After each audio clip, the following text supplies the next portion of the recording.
that it's not.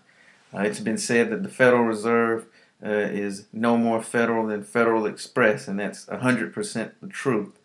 The Federal Reserve is a private corporation. It's the central bank of the United States, and that's where our money comes from.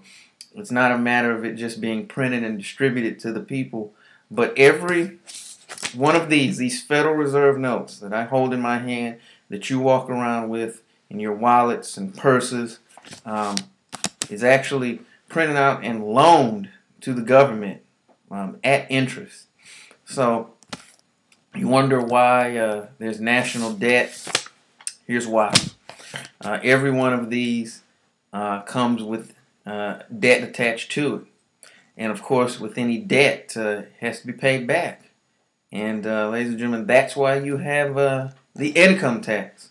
And we'll actually get into that on another video, but just know this: the income tax is unconstitutional, and it's a voluntary tax. So you're thinking that that's something you have to pay. It's actually voluntary. They've just tricked us into thinking that it's something that's mandatory, when in fact it's actually not. But of course they have the guns, and I guess whoever has the guns and the gold make the rule.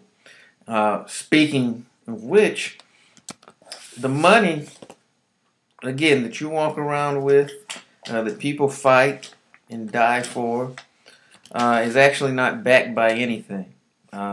It's just merely the amount that's in value, or what the perceived value is. And it hasn't been for quite a long time, since at least 1971, when President Nixon took us off the gold standard. Since then, we've actually had what's known as fiat currency, which is in fact money backed by nothing. So when, of course, Congress or whatever needs money, rather than productivity or having some type of asset proportionate to the amount of money that's needed, well, the printing presses are just cranked up. And that's why you have the national debt. Now, those of you who are watching this that are old enough to remember, they used to have that debt clock in New York, and it was constantly moving. And that's why, because every dollar that you walk around with is actually a debt-based currency. And those of you, who looked at money from back in the day, because originally, I'll give you a little background on even paper currency. Paper currency was actually merely a receipt.